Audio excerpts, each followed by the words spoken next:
Ang bayan na muling tumanggap sa Seal of Good Governance ngayong 2023. Magaraw, nag-iisa ka.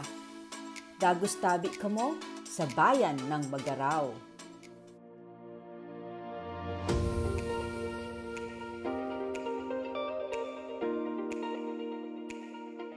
Ang bayan ng Magaraw ay isang fourth-class municipality at binubuo ng 15 barangay sa probinsya ng Camarines Sur. Napakalapit lang nito sa Naga City. Ayon sa kasaysayan, ang pangalan ng Magaraw ay nagmula sa isang uri ng matinik na halaman na dating tumutubo sa bayan na ito at kilala sa tawag na garaw-garaw. Dahil sa itsura nito, pinaniniwalaan na hinadlangan ng mga taga-Magaraw ang pagtubo nito, kaya wala nang makikitang uri ng halaman na ganito. Ang bayan na ito ay tinatag ng mga Order of Friars Minor noong 1570, although ang kanilang missionary works ay nagpatuloy sa lugar hanggang 1690. Nung dinalaw namin ang bayan na ito, napansin namin na maraming improvements ang nangyayari dahil inaayos ang kalsada para mas lalong makatulong sa mga mamamayan. Una naming sinilip ang Municipal Hall na madali lang mahanap at along the highway. Simple lang ito at napakalapit lang sa iba pang hinahanap namin na lugar. Napansin namin na may tourism office sila sa katabi lang ng Municipal Hall at nakapaloob ito sa payak na Magaraw Park. Pumasok kami sandali sa office at nakipagkwentuhan kay Sir Reynaldo Ranin Jr. Marami kaming natutunan tungkol sa mga attractions na mayroon sila. Kasama na ang mga efforts nila para matulungan ang tourism sa bayan na ito. Paglabas namin ng tourism office, tiningnan namin ang Magaraw Park na may ilang estudyante na naroroon.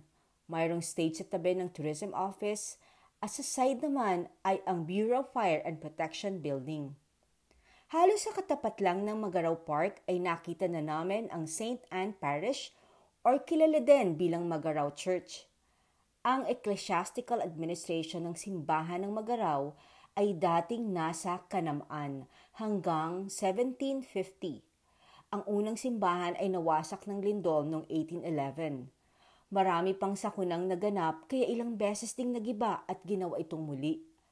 Ang kasalukuyang structure ng simbahan naman ay natapos noong 1849.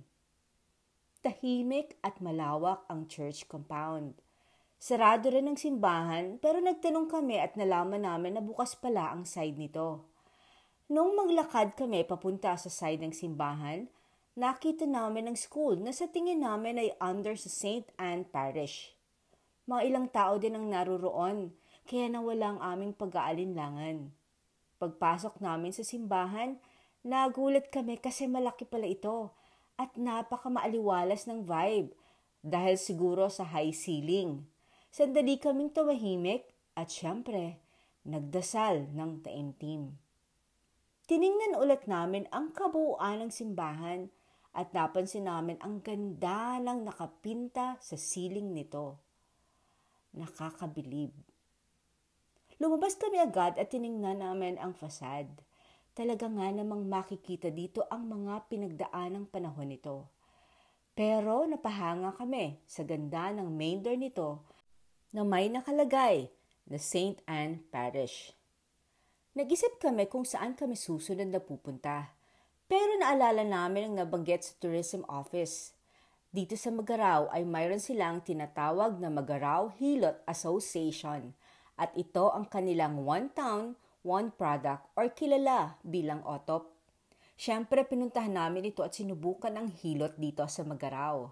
Ang sarap at nakatulong ng malaki para ma-relax ang pagod naming mga paa. Naikwento sa amin na ang Magaraw Hilot Association ay binubuo ng mga manghihilot mula sa bayan na ito. Araw-araw ay may naka-duty sa kanila, kumbaga, tulungan or take turns. Bukod sa amin, may ilan ding dumaan doon para magpahilot. At syempre, nung paalis na kami, sinigurado naming makuhanan ng video ang mga naroroon. Mabuhay kayo lahat! Pagkatapos dito, nagpasya kaming maglibot na at puntahan ang next destination. Habang bumabiyahe, Nakita namin ang isa sa mga old houses na mayroon sa bayan na ito. Wow! Maayos pa kasi ito.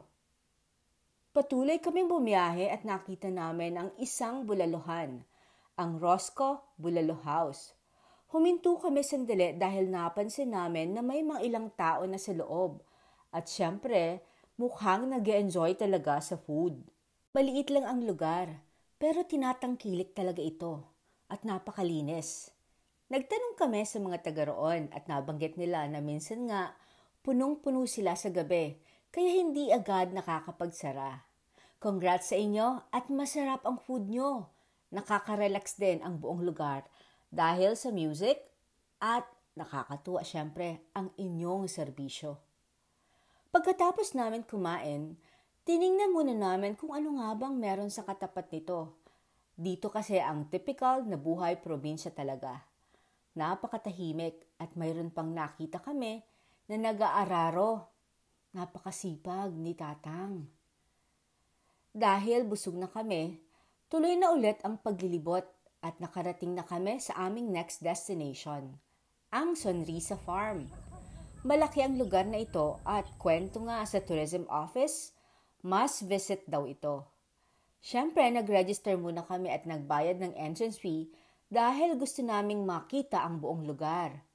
Para mas lalo naming ma-enjoy ang aming pagbisita, mayroong nag-guide sa amin at kinikwento niya ang bawat lugar na mayroon sila dito. Maganda kung paano nabuo ang farm at mapapansin niyo talaga na pinag-isipan ng may-ari.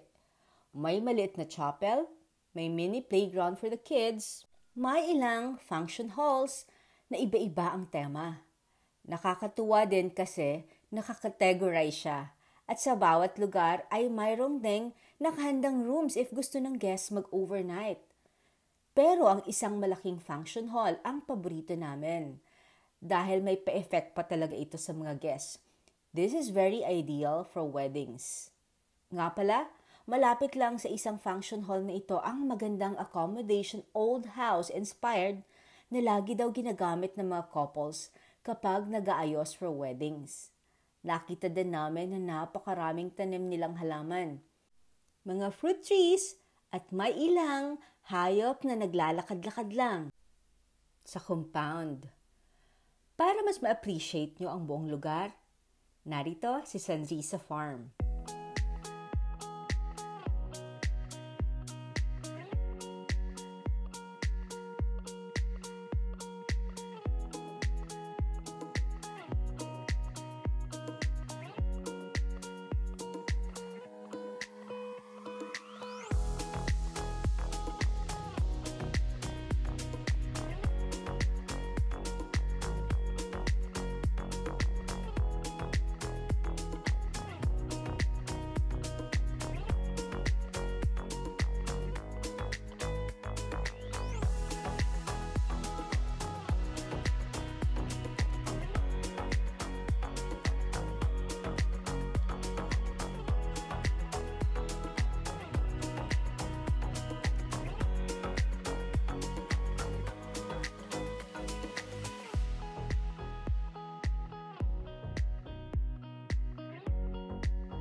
Mga kababayan, please support us by subscribing to our channel.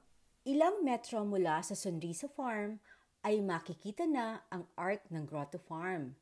Sinubukan naming pumasok sana pero hindi masyadong maganda ang daan, kaya hindi na kami tumuloy. Balak pa sana naming pasyalan ang mga nasa listahan from the tourism office, pero nagpasya kaming puntahan na ang last destination namin for the day, ang Our Lady of the Annunciation Parish sa Barangay Kasuray.